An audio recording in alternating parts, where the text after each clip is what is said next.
복음의 기초 6장 그리스도 안에서 누리는 하나님 나라의 복 두 번째 시간입니다. 첫 번째 시간에서 그리스도와의 연합이 가장 큰 복의 근원이 된다라고 이야기를 했습니다. 왜 그러냐면 그리스도와 연합이 이루어지지 않는다면 우리는 여전히 죽은 존재로서 살아가고, 그리스도와 연합을 통해서 우리가 그리스도로 갈라디아서에 나오는 말씀처럼 옷 갈아입는다, 옷 입는다. 그래서 나의 죄인됨이 가려지고 예수님의 의인됨이 드러남으로 하나님 나라의 백성이 될 수 있기 때문에 이 어떤 그리스도와의 연합이 우리가 받는 복의 가장 기초적인 측면이면서도 가장 중요한 것이다 라고 말씀을 드렸어요. 오늘 두 번째 챕터에서는 아담에게서 그리스도에게로 라는 제목으로 말씀을 드리려고 하는데, 이것이 결국 아담에게서라는 측면에서는 우리가 죽을 수밖에 없는 죄인된 존재로 살아가는 그 상태를 가리키고, 그리고 그리스도에게로 옮겨졌다라는 것은 우리 육신은 한 번은 죽지만 그래도 영원한 하나님 나라 가운데서 영원한 삶을 살 수 있음에 대한 것들을 말씀을 하고 있는 겁니다. 자, 우리가 믿을 때 성령님을 받고 그리스도와 연합한다는 사실을 배웠습니다. 앞장에서 배웠죠, 그죠? 우리가 거듭난 존재가 되었을 때 우리에게 믿음이 생기고, 우리가 믿음으로 말미암아 그리스도와 연합된 존재로서 하나님 나라의 백성의 자격을 받아 누린다. 그래서 믿음으로 그리스도와 연합한다는 것은 완전히 새로운 존재가 되는 것을 의미합니다. 즉 고린도후서 5장 17절에 나오는 것처럼 그런즉 누구든지 그리스도 안에 있으면 새로운 피조물이다. 뒤에 보면 이전 것은 지나갔으니 보라 새 것이 되었다. 예수를 믿는 믿음이 있다라면 과거에 내가 행하던 모든 죄악들을 이제는 잊어버려야 되는, 물론 다 잊지는 못합니다. 완전히 싹 다 잊어버릴 수 있는 사람은 없어요. 잊는다는 이야기는 그 죄악된 삶에서 돌이키고 벗어난다는 것을 의미하는데, 누구도 그 과거의 삶의 죄악된 어떤 형태를 다 버릴 수는 없습니다. 저도 지금 죄 가운데 살 때도 있고요. 하지만 뭐 그 죄를 짓고도 그냥 가만히 있는 것이냐, 아니면은 내가 믿는 예수 그리스도의 그 모든 십자가 공로 앞에 자복하고 회개하느냐에 따라 달린 것이지만, 이런 어떤 완전히 잊혀질 수는 없는 부분이지만 성경이 이렇게 말을 하는 것은 결국 뭐예요? 나의 정체성은 하나님 보시기에 이런 존재가 되었음을 선포를 하고 있는 겁니다. 그래서 우리가 이런 전제를 가지고 살아가는 것이랑, 그렇지 않고 여전히 나는 죄인입니다 라고 생각을 하면서 살아가는 것이랑은 다른, 그 삶의 모양새가 달라진다라는 거죠. 그래서 내가 새로운 피조물이 되었기 때문에 여기 나오는 것처럼 그 밑에 부분에 두 번째 챕터에는, 두 번째 그 패러그래프에는 자신이 새로운 존재가 되었다는 것을 알면 그에 걸맞는 새로운 삶을 살 것입니다 라고 표현을 하고 있기 때문에, 내가 새로운 피조물이다, 그럼 나는 새로운 삶을 살아야 돼 라는 어떤 삶의 진행 방식과, 나는 새로운 피조물이라는 걸 모르고 그냥 예수를 믿지만 여전히 죄인입니다 라고 고백을 하면서 내가 살아가던 삶을 그대로 고수하며 살아나가는 삶의 방향은 전혀 다른 것이거든요. 지금 교회에 있는 사람들의 삶의 모습들을 돌아보면 참 안타까운 것이, 새로운 피조물이 된 삶의 어떤 그런 방향성을 가진 삶보다는 옛사람으로서 살아가던 그 삶의 방식들을 고수하며 그대로 죄 가운데 노출이 되고, 아니 심지어 그 죄를 즐기며 살아가는 사람들이 더 많다라는 거죠. 돈을 벌기 위해서 뭐 수단 방법 가리지 않고 교회 안에 공동체로서 형제 자매 커뮤니티지만 내가 저 사람 싫어, 미워 그러면 끝까지 미워하면서 그 사람을 뭐 왕따 시킨다든지, 아니면 무리를 지어 가지고 한 사람을 공격한다든지, 이런 이상한 좀 짓거리들을 하고 있거든요. 그렇게 봤을 때 정말 그 교회 안에 머무르는 많은 성도라고 자처하는 사람들이 과연 그들이 새로운 피조물이 되었다라는 이 사실을 인지하고 있는가 라는 의심이 든다라는 거죠. 그죠? 그래서 그리스도와 합하여 그리스도 안에 있는 존재, 성경은 새로운 피조물, 그러면 창조주, 이런 공식이 성립을 하는 거죠. 그래서 예수님을 예수님의 그 모든 우리를 구원하신 사역을 재창조의 사역이다라고 이야기를 하고, 그 재창조의 사역을 하셨기 때문에 예수님이 창조주요, 우리가 창세기를 통해서 봤던 것처럼 하나님이 창조주이시기 때문에 통치자가 될 수도 있다. 그럼 예수님이 우리를 재창조하셨기 때문에 우리에게 창조주요 통치자가 되신다. 그래서 예수님의 통치에 순종하며 살아갈 때 그 말은 예수님과 연합이 되어서 예수님의 모든 말씀에 순종하면서 살아갈 때 우리가 하나님 나라를 살아갈 수 있다. 왜? 태초에 아담과 하와가 하나님을 창조주로 고백하고 그분의 통치에 순종할 때 그 에덴 동산이 하나님 나라였기 때문에 지금 우리가 예수님을 창조주로 고백을 하고 통치자로 인정을 하면서 그분의 통치에 순종한다면 내가 살아가는 모든 그러니까 물리적인 장소, 물리적이지 않더라도 내가 처해 있는 모든 환경과 상황들이 하나님 나라라는 것을 인정을 할 수 있는 거죠. 그죠? 그래서 이 그리스도와 연합이라는 것이 그래서 중요한 겁니다. 그리스도와 연합이 되었다라는 것은 내가 새로운 피조물이 되었다라는 것이고, 아담의 어떤 그 사슬에서 벗어나서 그리스도에게로 옮겨갔다라는 것을 이야기하는 것이거든요. 그래서 자신이 새로운 존재가 되었다는 것을 알면 그에 걸맞는 새로운 삶을 살아야 됩니다. 그리스도 합하기 이전에 우리는 어떤 자들이었습니까? 그리고 예수 그리스도를 믿어서 성령세를 받아 그리스도와 합하는 어떤 자들이 되었습니까? 라는 것들, 쉽게 단만 말씀을 드리면 죄인에서 의인이 된 거예요. 죄인이라는 것은 말 그대로 하나님을 없다는 존재, 하나님의 그 거룩한 율법을 지킬 수 있는 힘이 없는 존재, 그 살아있는 존재 자체가 하나님을 불편하게 만드는 그런 존재에서 이제는 살아있는 존재 자체가 하나님을 기쁘게 만드는 새로운 피조물이 된, 의인이 된 우리다라는 것을 깨달아야 됩니다. 본문은 로마서 5장 12절과 14절입니다. 그러므로 여기서 한 사람으로 말미암아 죄가 세상에 들어오고, 여기서 한 사람은 아담이죠. 그죠? 죄로 말미암아 사망이 들어왔다. 이와 같이 모든 사람이 죄를 지었으므로 사망이 모든 사람에게 이르렀다. 성경이 그렇게 이야기를 해요. 어떤 사람들은 나는 아담의 후손이 아닌데 왜 내가 죄인으로 죽어야 되느냐.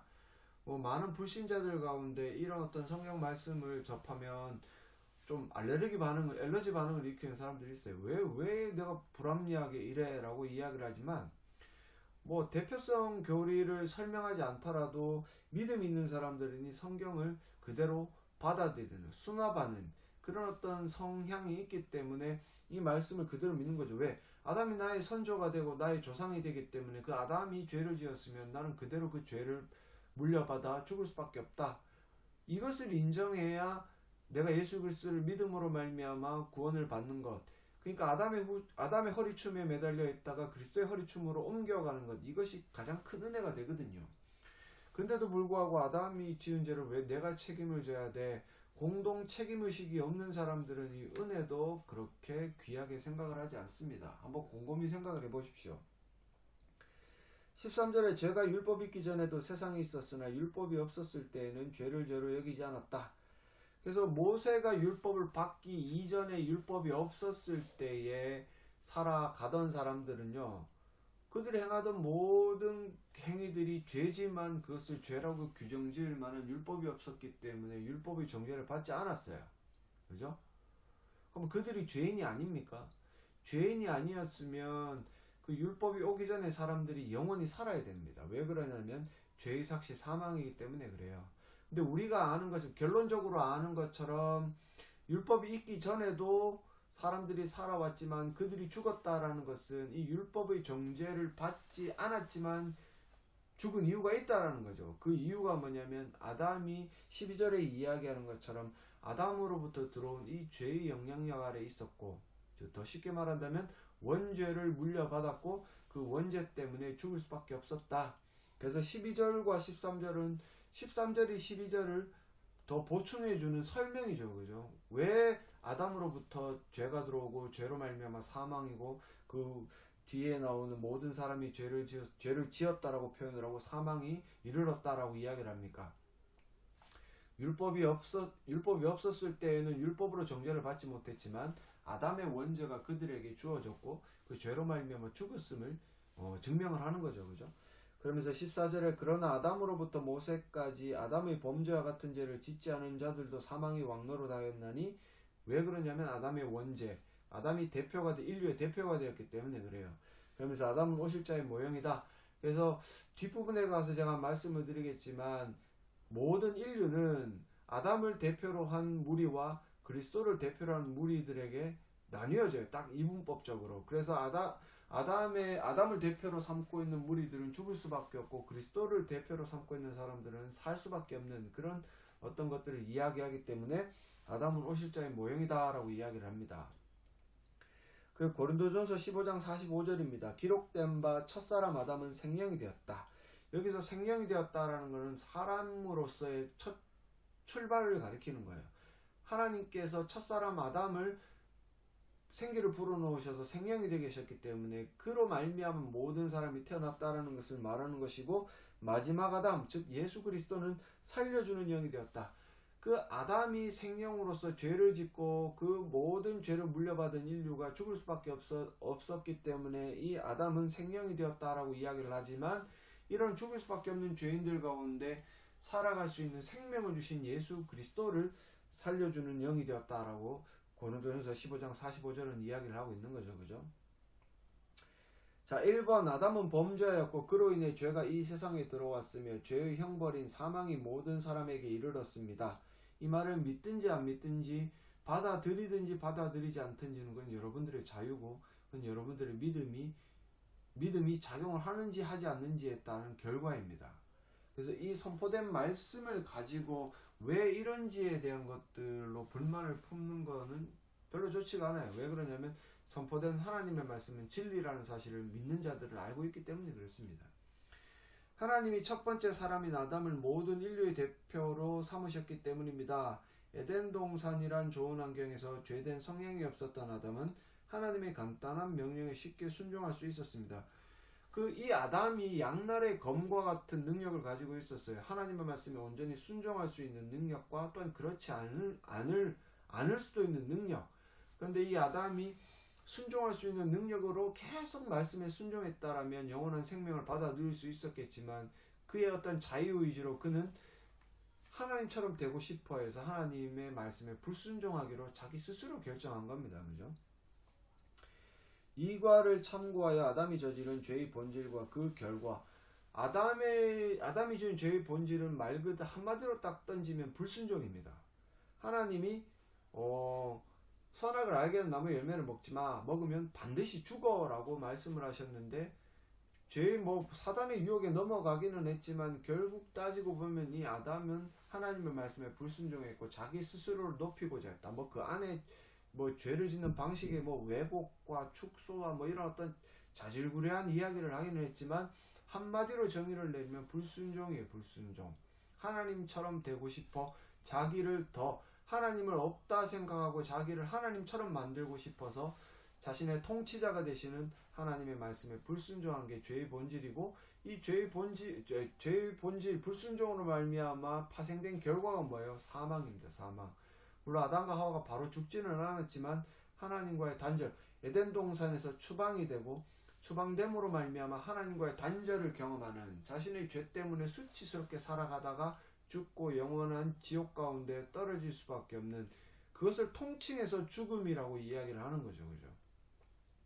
그래서 이런 어떤 것들을 여러분들이 머릿속에 놓고 2번으로 넘어가서 계속해서 문제를 보겠습니다. 아담은 오실자 곧 예수 그리스도의 모형입니다. 아담 안에서 시작된 하나님의 구원의 뜻은 예수 그리스도 안에서 온전히 성취됩니다. 그래서 예수 그리스도를 마지막 아담이라고도 부릅니다. 아래의 글을 읽고 이해한 바를 말해 보십시오. 자, 헤르만 바빙크라는 신학자가 오직 두 사람이 있어 그들의 삶과 행한 일들이 인간의 마지막 경계선에까지 따라 미쳤고 그들의 영향과 지배 역시 땅의 끝을 넘어 영원에까지 미치고 있다. 그들은 바로 아담과 그리스도다. 그래서 아담은 오실자 예수 그리스도의 모형이라는 것은 제가 그랬죠. 유비적이다 그랬어요. 대조적이다 그랬어요. 아담이 죄를 지어서 모든 사람을 죽음 가운데 내몰았어요. 그죠? 근데 예수 그리스도는 온전한 순종으로 말미암아 그 선택된 사람들을 삶으로 밀어넣습니다. 아담의 불순종, 예수님의 순종, 이것이 한쪽은 죽음, 한쪽은 영원한 삶이라는 것을 이렇게 대비적으로 봤을 때 모형론처럼 설명을 하는 거예요. 그래서 그것들을 이해하시면 되고, 토마스 구디는요, 하나님이 보시기에 두 사람이 있어 이 두 사람이 그들의 허리띠에 모든 다른 사람들을 매달고 있다. 제가 조금 전에 말씀을 드렸죠. 아담의 허리춤에 죽을 수밖에 없는 죄인들. 그것도 아담이 지옥을 간 건 아니에요. 아담은 하나님의 은혜를 받고 그 창세기 3장 15절에 그 원복음을 믿음으로 말미암아 구원을 받았습니다. 그렇지만 그 아담의 허리춤에 모든 사람이 매달려 있다는 것은 아담으로부터 들어온 원죄로 말미암아 죽을 수밖에 없는 불신자들을 가리키고, 이건 어차피 결과적으로 드러난 일이기 때문에 아담이 안고 가는 불명예일 수밖에 없는 거죠. 그죠? 그리고 그리스도는 그 허리춤에 그가 행하신 모든 순종으로 말미암아 선택된 자들을 구원할 수 있도록 허리춤에 매달고 있다, 이런 이야기를 하는 거고, 또 로이드 존스 목사님은 하나님은 언제나 머리와 대표자를 통해 인류를 다루어 오셨다. 인류의 전체 이야기는 아담으로 인해 어떤 일이 일어났는가와 그리스도로 인해 어떤 일이 일어났으며 앞으로 또 무슨 일이 일어날 것인가로 요약할 수 있다 라고 말씀을 했죠. 그래서 그 밑에 이제 도식을 보면 아담은 이전의 나 옛사람이고 예수 그리스도는 현재의 나 새사람으로 만들어준다. 그래서 그 수단이 뭐냐? 믿음이다. 믿음으로 우리가 옛사람에서 새사람이 된다. 뭐 결과적으로 드러나는 거죠. 그죠? 골로새서 3장 8절과 10절은 이제는 너희가 이 모든 것을 벗어버리라. 곧 분함과 노염과 악의와 비방과 너희 입의 부끄러운 말이라. 너희가 서로 거짓말하지 말라. 옛사람의 그 행위죠. 옛사람이 그 행위라고 이야기를 해요. 물론 그렇다고 해서 우리가 이 새사람이 되었다고 해서 뭐 분함, 노염, 악의, 비방, 부끄러운 말, 거짓말 안 합니까? 합니다. 하는데 중요한 것은 말 그대로 내가 새 사람이 된 상태에서 이런 죄를 지으면 이것이 죄라는 걸 알아요. 인지를 한단 말이에요. 죄라는 것을 알고 이 죄를 회개하여서 용서를 받아야 되겠다라는 어떤 신앙의 모든 흐름이 다 생겨났다라는 거죠. 그게 새 사람이고, 옛 사람이라는 것은 이런 죄를 지어도 이것이 죄라는 것을 모르고 반복적으로 행합니다. 반복적으로. 그냥 자신의 어떤 성격 유형처럼 행해요. 성격 유형에 내 성격 유형에 거짓말하고 남을 비방하고 시기하고 미워하는 게 있어라고 이야기를 하면서 그대로 행하는 습관을 가지고 있기 때문에 이것을 옛사람의 그 행위, 또 시리가 판을 칩니다. 옛사람의 그 행위라고 이야기를 하는 거죠. 그죠? 그래서 10절에 새 사람을 입었으니 이는 자기를 창조하신 이의 형상을 따라 지식에까지 새롭게 하심을 입은 자다. 싹 다 바뀌었다라는 거예요. 완전히 내외부가 싹 바뀌었는데 그래도 아직까지 우리가 죄된 본성을 가지고 있기 때문에 이 옛사람이 그 행위를 저지르면 회개하고 용서함을 받아야 된다. 그 이야기를 하고 있는 거죠. 그죠? 그래서 지금 우리가 이해를 할 수 있는 것은 아담의 허리춤에 매달려 있다면 그 사람은 지옥 형벌이고, 그리스도의 그 허리춤에 매달려 있다면 천국에서 영원한 하나님 나라 가운데서 영원한 삶을 살 수 있다. 이게 대비적으로 모형과 원형처럼 보여지는 거예요. 뭐 우리 흔히 모형, 원형 이렇게 이해를 하면 뭐 원형인 예수 그리스도를 드러내는 좀 선한 의미에서의 모형을 많이 가리킵니다. 그죠? 뭐 6월절 어린 양이라든지 모세의 어떤 행함, 그리고 유다 같은 경우에도 유다의 어떤 그런 행위, 대속적 행위, 약간의 행위를 드러내는 그런 것들을 우리가 오실자의 모형이다라고 이야기를 해서 선한 의도에서 모형이라고 이야기를 하는데, 이번에 나오는 이 아담이라는 것은 약간은 좀 안 좋은 의미에서의 모형이겠죠. 그죠? 그런 방식에 대한 모형입니다. 그리스도가 우리에게 영원한 생명을 주신 것처럼 아담은 영원한 죽음을 주었다. 이렇게 대비적으로 모형이 된다라는 것을 이해를 좀 하시고, 결국 아담의 후손으로 계속 살아간다면 우린 옛사람으로서 죽을 수밖에 없고, 그리스도의 그 어떤 새로운 피조물로서 그리스도와 연합이 되어야만 살아갈 수 있음을 이해를 하시면 되는 거죠. 3번, 원래 아담 안에 있었던 우리가 믿음으로 말미암은 성령님의 역사로 이제 그리스도 안에 거합니다. 아담 안에 있을 때 아담의 죄와 타락과 죽음에 참여했는데 이제 그리스도 안에 거하기 때문에 그 모든 이전의 삶에서 벗어납니다. 우리가 그리스도 합하고 그분 안에 거할 때 어떤 일이 일어날지 설명해 보십시오. 자, 고린도전서 1장 30절과 31절이에요. 너희는 하나님으로부터 나서 그리스도 예수 안에 있고 예수는 하나님으로부터 나와서 우리에게 지혜와 의로움과 거룩함과 구원함이 되셨으니 기록된 바 자랑하는 자는 주 안에서 자랑하라 함과 같게 하려 함이라. 이 말의 의미가 뭐냐면 바뀌는 것, 변화가 있음을 가리키는 겁니다. 여기 보시면은 지혜, 의로움, 거룩함, 구원함, 결국 옛사람에서 새사람으로 바뀌었고 이 옛사람의 살아가던 그 삶의 형태에서 새 사람으로서 살아가야 되는 삶의 형태로 바뀌었음을 분명히 우리의 삶의 증거로 드러나야 함을 가리키는 거죠. 그 근원이, 그것을 가능케 하는 게 뭐냐면 예수께서 주시는 지혜, 의로움, 거룩함, 구원함이에요. 그래서 우리가 그 예수님 안에서 살아가기 때문에 예수님의 통치에 순종할 때 우리 삶이 바뀌는 것이고, 만약에 내가 여전히 예수 그리스도 안이 아니라 아담 안에서 옛사람으로 살아간다라면 그런 어떤 사단의 통치 가운데서 여전히 죄 가운데 살아갈 수밖에 없음을 드러내는 거죠. 그죠?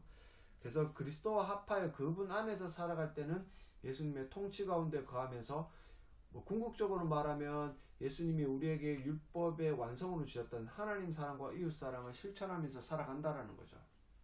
그래서 뭐 여기서 하나님 사랑과 이웃 사랑이 뭔지를 더 말씀을 드리지는 않겠지만, 여러분들 스스로가 살펴보면 알겠죠. 예배를 내가 어떻게, 어떤 마음과 어떤 자세로 예배에 임하는가, 교회에서 내가 어떤 위치에서 내 신앙이 어떻게 공로주의 신앙인가 아니면 보은의 신앙인가, 그리고 내 이웃을 사랑할 때 조건부로 뭔가 바라는 게 있어서 사랑하는가 아니면 무조건적으로 말씀에 순종하기 위해 이웃을 사랑하는가 라는 것들을 생각해 본다면 분명히 그 삶의 형태가 바뀌었음을 깨달을 수가 있겠죠. 그죠? 그렇게 보시면 되고요. 이제 3챕터로 넘어가서 그리스도 안에서 모든 것을 누리는 자, 성도라는 건요, 하나님의 백성이라는 것은 그리스도 안을 벗어나면 안 됩니다. 그리스도 안을 벗어나면 안 된다라는 것은 예수님의 통치의 어떤 그 영역을 벗어나면 안 된다라는 걸 가르치는 거예요. 물론 벗어날 때도 있지만 제가 늘 전제를 둬야 된다고 말씀을 드려요. 그죠? 그래서 우리는 늘 그리스도 안에 있음, 즉 코람데오, 하나님 앞에서라는 말을 여러분들이 진짜로 받아들인다면 하나님 앞에서 살아가는 여러분들의 인생이 그렇게 쉽게 죄 가운데 노출되고 회개도 없고, 그리고 막 일부러 찾아서 죄를 짓는 것은 불가능한 거죠. 그죠? 만약에 그게 가능하다면 하나님을 능멸하는 행위입니다. 하나님 몫으로 가볍게 보는 거죠. 그렇다면 아담과 하와가 하나님을 없다라고 생각하고 자기 자신을 하나님처럼 만들고자 했던 그 죄와 다를 바가 뭐가 있습니까? 교회를 다니면서 특별히 목회자들이 지금 보면 뭐 담임 목사뿐만이 아니고 부목사들도 그렇게 악합니다. 자기들밖에 몰라요. 뭔가 이렇게 자기가 특별히 대형교회에 있는 부목사들이 정신을 못 차리는 게, 자기가 담임이라도 그러면 안 되는데, 자기가 담임이 아니지만 뭐 수석 행정이다 그러면 자기가 뭔가 신처럼 군림을 하려고 해요. 대장질을 한단 말이에요. 그래서 그 밑에 있는 부목사들 자기 편을 안 들면 따시키고 뭐 이렇게 팔을 나누어서 밀어내는, 무슨 성경에 당을 짓지 말고 당파싸움 하지 말라는데 목사들이 먼저 더 그렇게 하고 살아요. 그 밑에서 양육을 받는 성도들은 말을 뭐합니까? 당연한 거겠죠. 그죠? 그래서 여러분들 정신을 차려야 돼요. 정신을 차리고 어떻게 봤을 때 이것이 내 삶이 진짜 새로운 피조물로서의 삶이 아니라고 생각이 된다면 엎드려 회개하십시오. 회개하고 회개가 안 된다면 그렇죠, 살려달라고 하나님 바지춤이라고 붙들라고 제가 분명히 말씀드렸어요. 목사라고 해서 다 구원받습니까? 목사라는 직분이 여러분들을 구원하는 거 아니에요. 목사이기 전에 우리는 모두 다 성도고, 성도는 결국 새로운 피조물입니다. 목사는 직분일 뿐이에요. 근데 사람들이 착각하는, 특별히 목사들이 착각하는 게 뭐냐면 나는 목사야, 나는 구원 받았어 라고. 근데 살아가는 모습은 뭐 개똥입니다. 개똥이에요. 그런데도 구원 받았어 라고 착각하면서 살아가는 인간들이 너무 많은 거죠. 성도들을 복음으로 양육하지도 않고 그들을 사랑하지도 못하면서, 사랑하지도 않으면서 나는 목사이기 때문에 거룩해, 경건한 사람이야, 하나님의 종이야, 이런 착각 속에 살아가면 안 되는 거예요. 그 삶이 그리스도 안에 있지 않으면 목사 하루이라도 그 사람은 지옥 갑니다. 분명하게 머리에 넣고 계세요. 그래서 제가 늘 삶을 점검하라라고 말씀을 드린 이유가 바로 그겁니다. 그죠? 믿음으로 예수 그리스도와 연합한다는 것은 생각하면 생각할수록 대단한 진리가 아닐 수 없습니다. 하나님이신 예수님과 연합한다니요, 모든 만물을 다스리는 주님과 합했다니요, 도대체 믿는 우리에게 어떤 일이 일어난 것입니까? 그리스도와 연합한다는 것이 실제로 우리에게 어떤 유익을 줍니까? 정말 손이 막 몸 전체가 꼬질꼬질한 거지가 연예인과 이렇게 악수를 합니다. 뭐 여자 거지 같으면 뭐 원빈이나 현빈, 제가 너무 옛날 사람을 들먹이나요?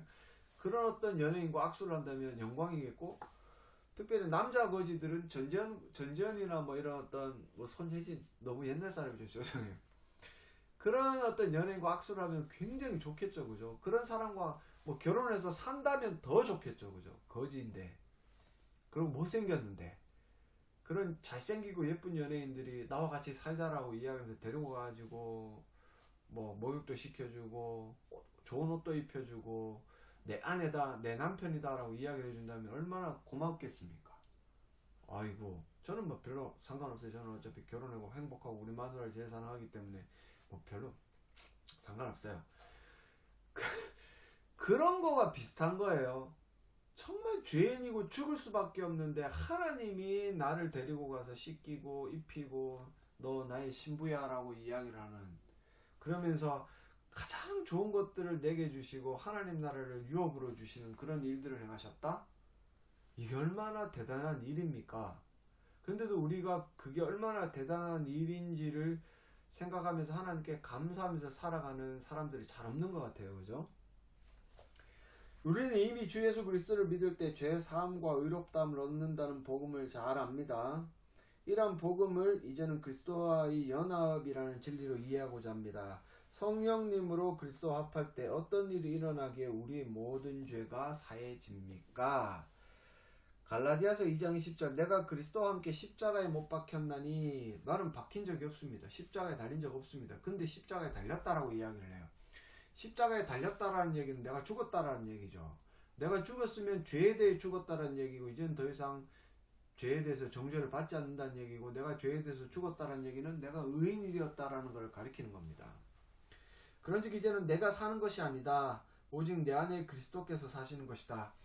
나는 십자가에 달려 죽은 적이 없고 예수님이 십자가에 달려 죽었는데 나 또한 예수님과 함께 십자가에 달려 죽었다라고 이야기를 하는 것은 내 안에 그리스도께서 살고 있다라는 것을 드러내는 말이죠.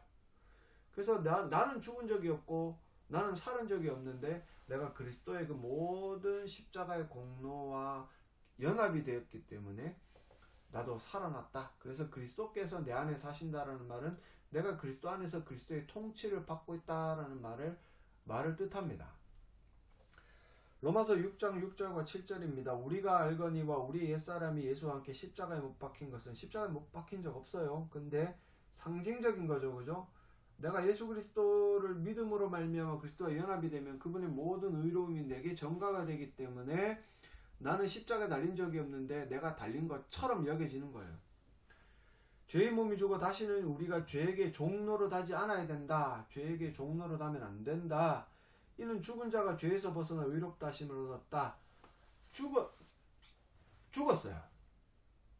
내가 죄인입니다.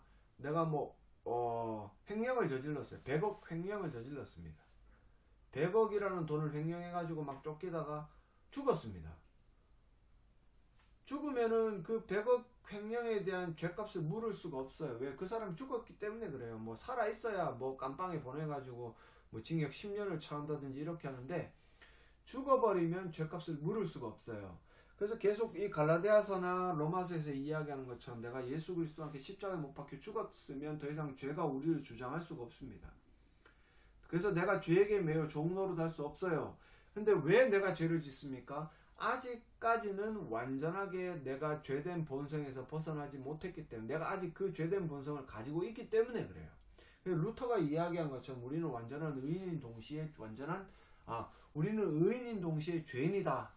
그 말은 예수님의 십자가 공로 때문에 내가 의인처럼 여겨지나 죄된 본성은 아직도 내 안에 내재되어 있고 그것들이 뜬금없이 발현되는 때가 있기 때문에 그렇습니다. 갈라디아서 3장 26절과 29절에 너희가 다 믿음으로 말미암아 그리스도 예수 안에서 하나님의 아들들이 되었다. 누구든지 그리스도 합하기 위해 세례를 받은 자는 그리스도로 옷 입었다.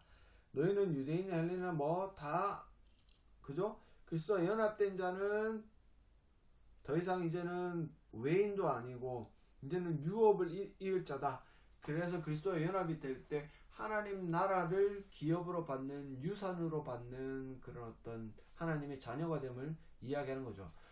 뭐 아버지가 자기 재산을 자기 자식들에게 물려주지 누무 자손한테 물려주지는 않습니다.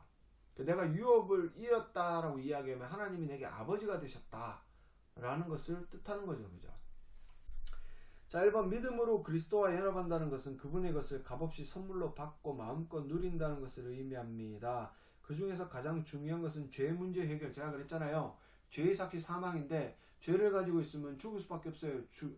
죽을 수밖에 없는 자한테 뭐 돈이 뭐며 다이아몬드가 뭐고 금이 뭐가 중요합니까? 죽을 수밖에 없는데 죽으면 그거 못 갖고 가요. 그죠? 아래 그림을 참고하여 우리가 어떻게 죄 사함과 의롭다심을 얻었는지 그리스도와 연합의 관점에서 설명해 보십시오. 뭐 위대한 교회 Great Exchange라고 이야기를 하면서 제가 말씀드렸던 것처럼 여기 밑에 동그라미 보이시죠? 이중전가의 원리다. 예수님은 우리에게 의로움을 주셨고 우리가 가지고 있는 죄가 예수의 그 십자가에 다 전가가 되는 거예요. 이게 실질적으로 교환이 일어난 것처럼 생각을 하시면 안 돼요. 왜 그러냐면 여전히 나에게는 죄라는 것이 있어요. 죄성이 있어요. 그래서 이거를 바라보면서 나의 죄가 완전히 뿌리 뽑혀서 없어졌구나. 이게 아니고 예수님이 행하신 모든 십자가의 사역을 받아 누리기 위해서 이런 일이 일어남을 우리들에게 상징적으로 보여주는 겁니다. 물론 상징적으로 보여줬다라고 해서 이것이 의미가 없는 건 아니에요. 예수님이 행하신 그 모든 십자가의 공로를 하나님이 인정하시기 때문에 이것이 가장 확실한 효과를 불러일으키나 이 이중전가의 원리를 통해서 나의 원죄와 자범죄가 싹 다 뿌리 뽑혔다 이렇게 착각을 하시면 안 되고 다만 나의 원죄와 자범죄가 예수님의 십자가의 그 모든 공로로 말미암아 앞으로 지을 죄조차도 사함을 받는 거죠. 왜? 그 죄에 대해서 내가 회개를 하고 내가 회개를 미처 하지 못하는 것은 나를 도우시는 성령 하나님께서 도와주시기 때문에 이 모든 죄가 예수님의 십자가. 그래서 제가 한번 말씀을 드린 적이 있어요. 예수님의 십자가를 기준으로 과거로 회개를 하죠. 소급이 되죠. 소급 적용이 되는 거예요. 아담과 하와가 지은 죄까지도 AD 1년에 AD 33년에 주 33년에 딱 예수님이 죽으셨던 그 십자가가 창세기 3장 15절 말씀까지 딱 소급이 적용이 돼서 아담과 하와가 구원을 받고 그 안에 선택받은 하나님의 백성들이 다 구원을 받아요. 그죠? 그리고 이 예수님의 십자가는 앞으로 예수님 재림이 오실 때까지도 미리 적용이 되는 거예요. 미리 적용이 된다는 건 아직 짓지 않은 죄, 아직 구원받지 않은 하나님의 백성에게까지도 적용이 돼요. 왜? 그것이 하나님께서 창세기 3장 15절에 주셨던 원복음의 내용으로 말미암아 이 십자가의 위대한 영향력을 그리고 있기 때문에 그렇습니다. 그래서 아직 태어나지 않았지만 하나님의 택함받은 백성의 그 죄 또한 2000년 전에 예수님의 십자가로 결과적으로 본다면 이미 속죄함을 받은 거예요. 물론 태어나고 그가 뭐 복음을 듣고 믿음이 생겼을 때 그것을 깨닫게 되긴 하지만 결과적인 측면에서는 그렇게 된다. 그래서 위대한 교환이다라고 이야기를 합니다. 이런 어떤 일들이 일어나는 게 없어요. 죽음의 문제를 해결할 수 있는 사람이 아무도 없기 때문에 그렇죠. 그죠? 그래서 보면 제가 말씀드린 이 십자가의 사역을 믿는 믿음이 결국은 나의 모든 죄를 다 사합니다. 아직까지 죄가 뭐 언제 죽을지는 모르겠지만 죽기 전까지 짓는 모든 죄를 속량한 거예요. 그래서 그런 어떤 속량을 통해서 내 죄가 예수님께로 전가가 되고 예수님의 그 십자가의 모든 순종으로 말미암아 세우셨던 의로움이 내게 주어지는 이런 일들이 일어난다. 좀 어렵지만 한번 생각을 해보세요. 뭐 우리가 흔히 이제 물물교환 이야기하면 내가 뭐 폰을 살라 그러면 뭐 24개월 노예가 돼야 되죠. 그죠? 그래서 한 달에 뭐 기획값 얼마씩 갚아 나가는 이런 어떤 것들로 본다면 내가 무언가 대가를 치르면 내게 뭔가 주어지는데 내가 이제 이 스마트폰을 사기 위해 돈을 줘야 되는데 둘 다 이거는 좋은 겁니다. 근데 나는 아무것도 한 게 없는데 내가 가지고 있는 이 더럽고 추악한 죄를 예수님께 드리고 예수님의 의로움을 내가 받았어요. 그래서 내가 사는 이런 어떤 물물 교환의 의미로서 조금은 쉽게 이해를 할 수 있는데, 근데 내 공로가 없는 거예요. 내 공로가 없는 상태에서 예수님의 의로움이 내게 주어지고 내 죄가 예수님께 전가되는 이런 어떤 교환이 일어난다라고 조금 이해를 하시면 됩니다. 자, 2번 그리스도와 연합한 자는 그리스도가 하나님께 받는 것, 유업, 상속, 뭐야, 하나님 나라죠, 그죠? 믿음으로 우리는 그리스도의 것이 되기 때문입니다. 우리가 믿음으로 그리스도와 합하여 그분 안에 거할 때 받게 되는 유업은 뭡니까? 자, 밑에 빨간 것이 보면 아브라함의 자손이 받은 유업, 여기서 유업 곧 하나님이 주시는 것은 하나님 나라, 그죠? 예수님의 통치입니다. 그럼 이게 무슨 복입니까? 아이고, 뭐 말씀에 순종, 막 예수님 말씀에 순종하려면 억압되고 막 자유를 누리지 못하는 것 아닙니까? 라고 착각할 수 있는데, 여러분, 하나님의 말씀, 하나님 통치에 거부 있을 때 인간에게 어떤 일이 일어났습니까? 죽음이 왔어요. 그러면 하나님의 통치에 그대로 순종했다라면 영원한 삶이 왔고, 지금 우리에게 하나님 나라, 즉 예수님의 통치가 우리에게 상속, 유업으로 왔다라면 그분의 통치에 순종하면 영원한 생명이 있고, 불순종하면 죽음.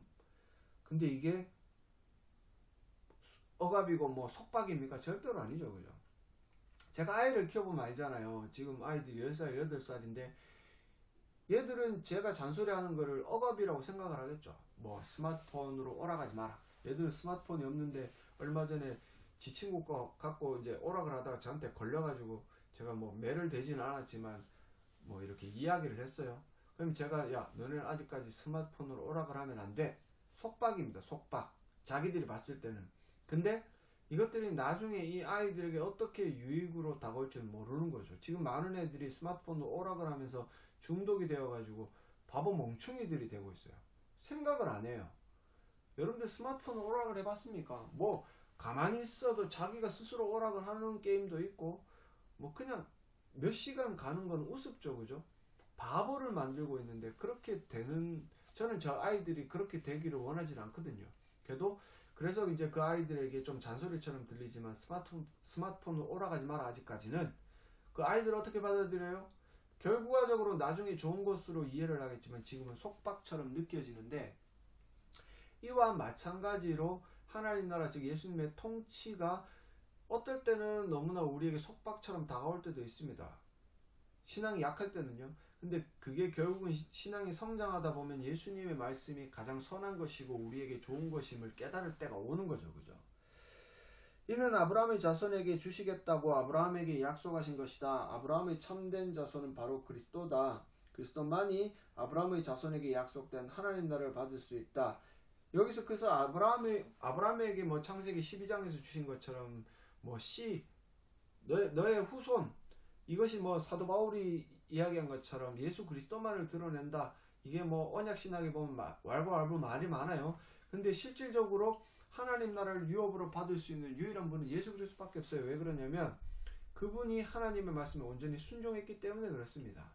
다만 우리가 성령께서 주시는 그 어떤 믿음으로 말미암아 그리스도와 연합이 될 때 그 하나님 나라를 받아 누리는 연합으로 말미암아 일어나는, 내가 한 게 없기 때문에, 없어도 그것을 받아 누리기 때문에 우리가 이것을 좀 착각할 수는 있는데, 약속의 씨는 유일한 예수 그리스도밖에 없다.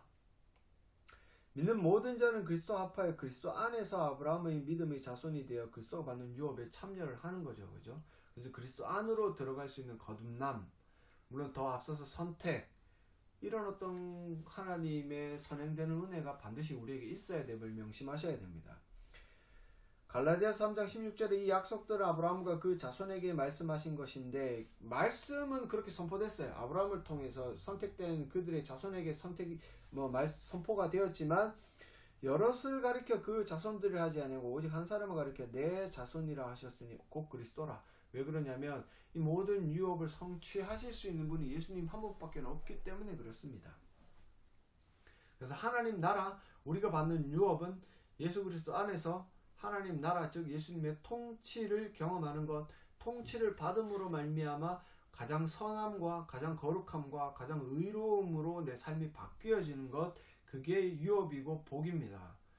뭐 또 이쯤에서 한 번 더 말씀을 드리지만 잘 먹고 잘 살고 생활의 안정, 뭐 돈을 많이 벌고 명예를 얻고 권력, 목사들이 지금 권력욕에 미쳐가지고 명예욕에 미쳐가지고 저렇게 뭐 벗어나려고 하지 않잖아요. 은퇴해도 섭정하려고 애쓰고요. 좀 제발 좀 은퇴 좀 하세요. 늙어가지고 좀 제도 맑은 정신으로 목회도 못하면서 왜 자꾸 섭정을 하려고 자기 사람 세우려고 애쓰고 그렇게 합니까? 목사 좀 은퇴 좀 하세요. 좀 60만 되면 은퇴 좀 하세요. 제발 좀. 60 넘어가면 제정신도 아니고 뭐 자꾸 이상한 소리 했던 거라 또 설교하면서 또 왜 그런지 이해를 못하겠어요. 제발 좀 말 좀 들으세요. 뭐 어디까지 하다 이렇게 왔습니까? 아무튼 그래요. 3번은 그리스도와 합할 때 누리는 복 중에 반드시 알아야 할 복이 목사들이 명예욕, 권력욕에 취해서 그렇다는 거죠. 그게 복이 아닙니다. 그게 복으로 작용하는 게 아니라 그들에게는 오히려 화입니다. 지금 70 넘어가면서 그 교회 허수아비 꼭두각시 담임 목사 세워놓고 섭정하는 목사들 얼마나 많습니까? 자기들이 목회를 잘했어도 안 해야 될 일이고, 대부분 목사들이 목회를 잘 못했는데 끝까지 그 어떤 목회 철학 가지고 섭정을 하려고 했으니 교회가 발전하고 성장하겠습니까? 제발 정신을 차리세요. 아이고 진짜.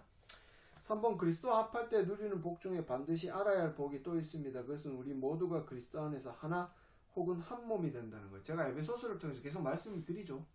하나다. 우리는 하나다. 뭐 그 삼총사 원포 뭐 그거 아니에요.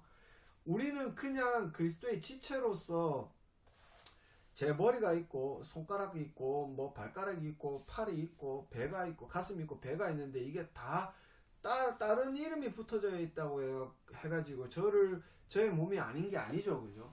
그래서 우리가 비유적으로 에베소서에 보면 그리스도가 교회의 머리다. 우리는 뭐 주의 몸된 교회다. 그러면은 많은 사람들이 다양한 뭐 성격과 지혜와 지식과 뭐 어떤 성향들을 가지고 있어도 이게 몸된 그리스도의 통치를 받으면 조금 다른 모습을 드러내더라도 하나의 어떤 그런 형태로 드러나고 그게 교회다라고 말씀을 계속해서 드리고 있습니다. 그래서 이게 하나님 사랑과 이웃 사랑이라는 가장 큰 통치의 타이틀이 달려있기 때문에 양보하고 나 스스로 좀 깎아내리면서 상대방을 높이는 이런 일들이 일어나면 마땅히 하나가 될 수 있겠죠. 그죠? 근데도 지금 교회는 너무나 제각기 자기만 대접받기 위해 애를 쓰기 때문에 시끄럽고 답이 안 나오는 겁니다. 그래서 예수님의 삶의 방향, 진정으로 사랑하고 돕는 삶의 방향과 능력, 사랑할 수 있는 능력을 가진 새로운 공동체 곧 교회. 저와 여러분들이 교회예요. 교회의 두 가지 특징인 하나됨과 사랑함을 그리스도의 연합의 관점에서 설명해 보십시오. 자, 예수님이 어떤 바리새인이 와가지고 최고의 율법이 뭡니까? 그랬을 때 예수님이 하나님 사랑과 이웃 사랑이라고 말씀을 하셨어요. 그죠? 예수님이 하나님을 사랑을 했는데 최고의 사랑이었던 이유가 뭐냐면 하나님의 말씀에 온전히 순종했습니다. 그는 단 한 번도 하나님의 말씀에 불순종한 적이 없어요. 그 예수님이 이웃을 사랑했습니다. 왜? 자신의 목숨을 바쳐서 죽기까지 우리를 구원하기 위해 사랑하셨기 때문에. 그죠? 이것은 태초에 하나님께서 창조하신 창조의 목적, 제가 말씀을 드린 창조의 특성, 제가 두 가지 말씀을 드렸는데 기억하시는가요? 수직적인 질서와 수평적인 조화. 이것들이 반드시 있을 때, 이게 뭐예요? 아담과 하와가 하나님을 통치자로 인정할 때 수직적인 질서가 세워지고 대리 통치권을 가지고 피조 세계를 평안히 다스려 나갈 때 수평적인 조화가 일어난다.